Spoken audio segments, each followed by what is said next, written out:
Hello दोस्तों, आज हम यूपी टेट जो कि फर्स्ट पेपर 2016 का लेके आए हैं। तो आप इस पेपर को देखकर आप अनुमान लगा सकते हैं हमें किस प्रकार टीईटी की तैयारी करना है। तो ये पर्यावरण अध्ययन है जो इसको हम देखेंगे। तो देखिए कि बिना देरी करे हम आगे बढ़ते हैं। तो देखिए टीईटी पर्यावरण जो भाग 4 थे, इसमें था पहला प्रश्न था परीक्षण विधि की सीमाएं होती हैं। परीक्षण विधि की सीमाएं क्या होती हैं? यह विधि मितव्ययी नहीं है। इस विधि में परीक्षण सूक्ष्मवान न करने पर प्राप्त परिणाम अधिक वैध एवं विश्वसनीय नहीं होते।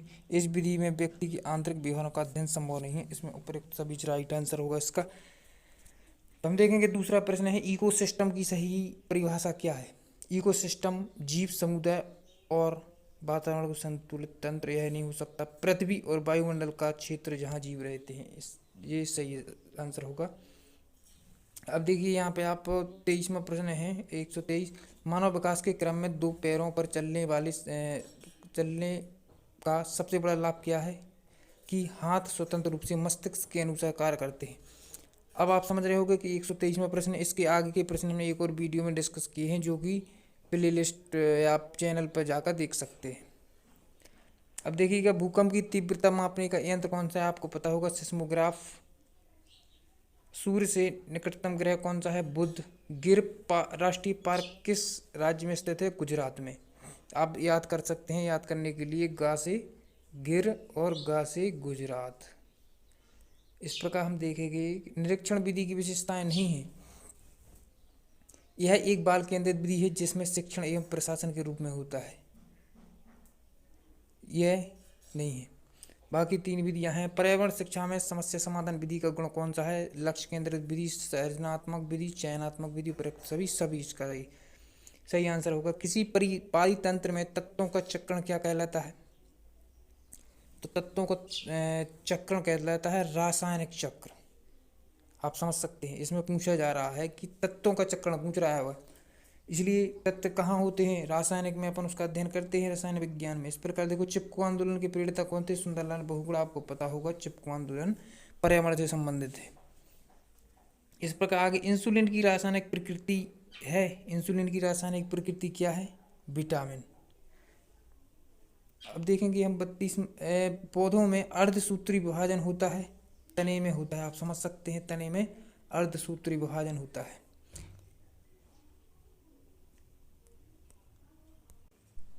देखेंगे जैविक समुदाय में प्राथमिक उपभोक्ता क्या है? प्राथमिक उपभोक्ता आप समझ सकते हैं, प्राथमिक उपभोक्ता वह होते हैं जो शाकाहारी होते हैं, अर्थात मांस नहीं खाते हैं। और जो शाकाहारी को खाते हैं वह द्वितीय उपभोक्ता, और जो उसको खाता है जैसे कि बाज और चील वगैरह, जी तृतीय उपभोक्ता में शामिल होते हैं। इस प्रकार देखिए ज्वर नियंत्रण में आमतौर पर सबसे अधिक प्रयोग की जाने वाली औषधि कौन सी है? पैरासीटामोल। आप समझ सकते हैं, आपने खाई भी होगी। दही निर्माण हेतु कौन से सूक्ष्म जीवी उत्तरदायी होते हैं? तो लैक्टोबैसिलस। मानव रुधिर वर्ग की खोज सर्वप्रथम किसने की थी? लैंडस्टीनर ने। प्याज आलू अदरक क्या है? तना। तना क्यों है? क्योंकि तना वो है, हो ही नहीं सकती।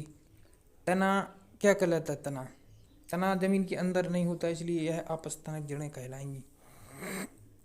एक कोष की सूक्ष्म जीव क्या है? पैरामीशियम। निम्न में से कौन सा पादप उत्पाद साबुन का विस्थापन करते है? कौन सा है? रुद्राक्ष, रीठा, तेंदु, सभी है इसमें। निम्नलिखित वाहिनी ईंधनों में से किसको आजकल पर्यावरण स्नेही माना जाता है? तो संपीड़ित प्राकृतिक गैस को। देखिए गैसीय अपशिष्ट क्या है? गैसीय अपशिष्ट माने जाएंगे लकड़ी, कोयले से जलने वाला धुआं। समझ सकते हैं। निम्नलिखित में से कौन से पौधे दूर दूर तक प्रसारित नहीं होंगे? तो बीज द्वारा प्रकीर्णित पौधे। जब एक जीव लाभ लेता है और बगैर दूसरे सहवासी जीव को प्रभावित किए तो क्या कहलाता है? सहभोजी कहलाता है। सहभोजी। जब मोर सांप को खाता है, जब मोर सांप को खाता है, सांप कीड़ों को खाता है और कीड़े हरे पौधों को खाते हैं, तो मोर का पोषक तल क्या होगा? खाद्य पिरामिड के शीर्ष पर,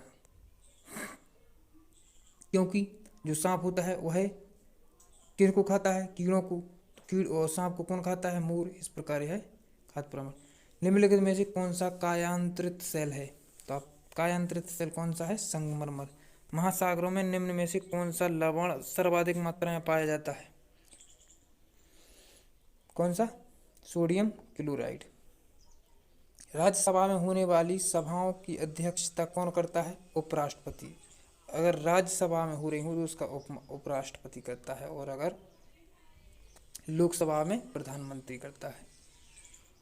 इस प्रकार हम देखेंगे निम्न में से किस मिट्टी का विस्तार भारत के सर्वाधिक क्षेत्र पर हुआ है? तो किस मिट्टी का हुआ है? काली मिट्टी का भारत के क्षेत्र में ज़्यादा विस्तार हुआ है। आप देख सकते हैं जो शाकाहारी जंतु भोजन के लिए हरे पेड़ पौधे पर निर्भर रहते हैं, प्रथम चरण उपभोक्ता कहलाते हैं। प्लेग क्या है? प्लेग विषाणु जनित बीमारी है। तो इस प्रकार से जो पर्यावरण के जो प्रश्न थे इसमें हमने डिस्कस किए हैं। जो आगे की प्रश्न अगर आप देखना चाहते हैं तो हमारी चैनल की प्लेलिस्ट में जाकर आप देख सकते हैं। यूपी टेट 2016 फर्स्ट पेपर, उसके जो बचे हुए प्रश्न थे इसमें हमने डिस्कस कर लिए। सो हम आशा करते हैं आपको ये प्रश्न अच्छे लगे होंगे। अच्छे लगे हो तो लाइक शेयर कमेंट जरूर कीजिएगा।